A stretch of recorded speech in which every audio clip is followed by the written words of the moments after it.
Okay, so you've determined your benefits. Now let's take an opportunity to look at the other side of the equation and determine your costs.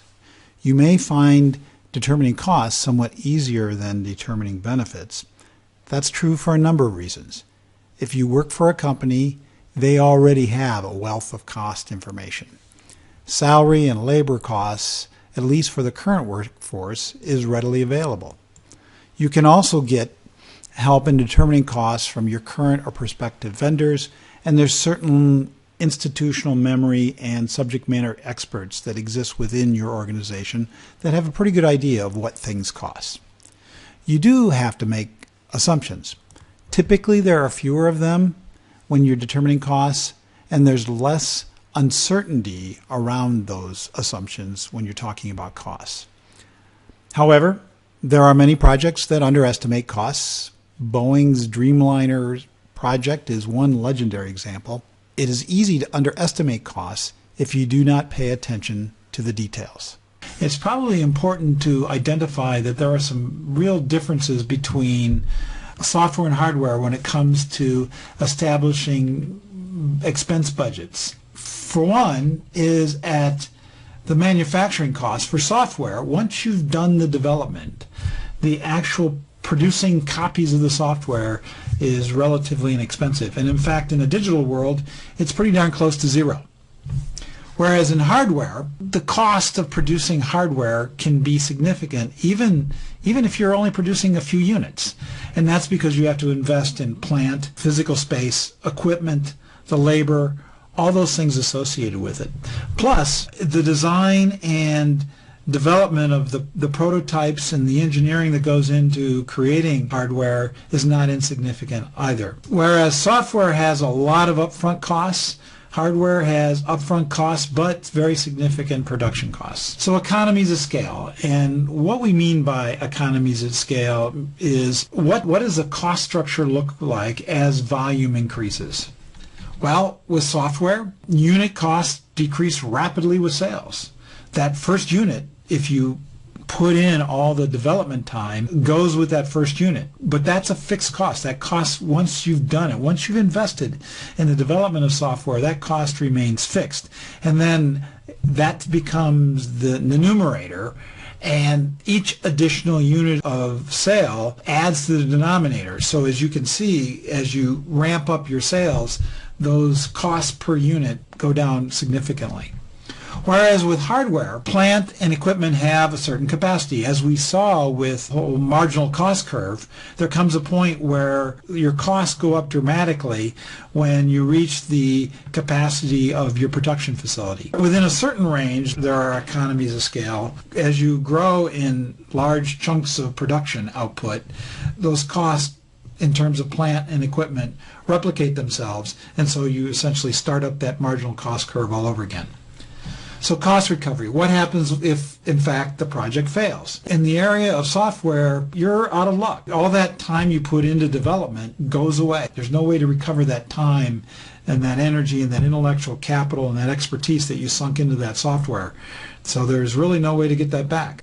However, with hardware, because you invest in real estate, because you have physical plant, physical equipment, there is some salvage value, so some costs are recoverable, but not a whole lot. And then what about value judgment? How does someone evaluate whether or not the product that you produce is worth anything?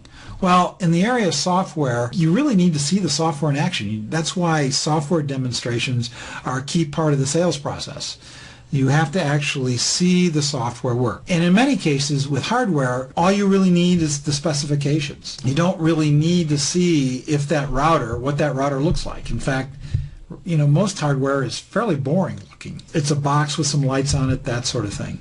The exception might be is where the hardware is linked really closely with the software, like in phone service or in some computers. What you're testing may not actually be the hardware itself, but to some degree it is. What you need to see is how that operating system or how that software operates on that physical device. Costs come in all manner of types. There are labor costs, capital costs, operating expenses, license fees, taxes. There are costs by category, like development and operations and decommissioning. There are costs by department. To think about costs can be overwhelming, or worse, when you're putting together a business case, you could actually miss something. And you certainly don't want to underestimate your costs. Cost models are a handy tool to help you think about costs. Cost models can give you a framework which can help you structure your thinking, and it helps you organize your costs. Cost models group costs together in a manner that makes sense. They are costs that relate to one another, whether that be when they occur or what they pertain to. Costs that typically change together, and they are costs that are managed together. Cost models also deal with the dimension of time. All strategic initiatives have at least two phases, development and operations, and many have more than just these two phases. One of the benefits of a formal business case structure for an organization is that it can guide you through the cost identification and analysis part of the business case. One way to think about costs and cost models is that they're an enabler. The various components that make up the cost model are what creates the benefits your strategic initiative will produce. It lacks one thing, however, and that is the creative energy and insight that you and your team bring to weave those cost components into something that creates economic value. Just as a pile of instruments does not make a symphony, nor does a pile of wood, concrete, pipes, and wire make a house, a cost model represents pure synergy, where the whole is truly much greater than the sum of the parts, due to you and your teammates and the efforts and energy and creative thought that you bring to the business case. The types of costs vary widely. Costs are not only categorized by what they are, but when they occur. So we're going to take a look at timelines as it relates to your business case and look at costs not from the standpoint of what they are so much, but when they occur. But certainly what they are comes into play here. So the first phase of any project or strategic initiative is the development phase. And here we're talking about design and application development, configuration. This is where you put together your thoughts and your energy and you plan things out. And actually, in the case of software development, you're actually developing the code. Next, there is the operational stage. And this is implementation, production, manufacturing, distribution, sales, and support. This is the bulk of where your operating and maintenance costs are going to be and represents a significant cost element to your strategic initiative. The next phase of any strategic initiative is we'll call the growth and change phase. And this is where you'll have new versions or improvements to your product or service, or you may even have some sort of re-engineering if it's a process-oriented strategic initiative. Then the final phase of your project, all good things must come to an end, and that's where you phase out your product or service or decommission your strategic initiative. So let's put some time parameters to this timeline of ours. So the development phase of your strategic initiative is the investment phase. This is year zero. We call this year zero because it's the time frame before the benefits actually kick in for your business case. Now, year zero is a concept more than it is a time frame. It can be greater than a year, it can be less than a year, but it's that initial investment period that before you actually launch your strategic initiative and actually see the benefits.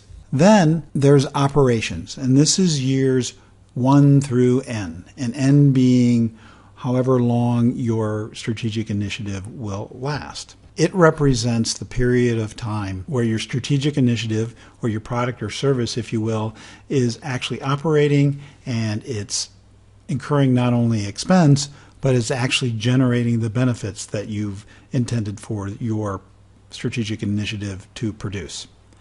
And within this operational period, within this years 1 through N, there's going to be many growth and change timelines. This is where you'll actually modify your strategic initiative based on what you've learned, maybe update it. This is where new versions come in, and this is where new improvements come in. And those time frames are many initiatives, many projects that are embedded into the operation phase, but it happens basically through year 1 through N. And then there's the last phase of your strategic initiative, the phase out, the decommissioning period. This is year N+1. So this is where your strategic initiative comes to an end. It's no longer generating the benefits that you've laid out in your business case. There are usually costs associated with turning down your strategic initiative. These 4 components, development, operations, growth and change, and phase out, represent the planning horizon for your business case. There's one more element of the timeline that we need to talk about, and that has to do with milestones.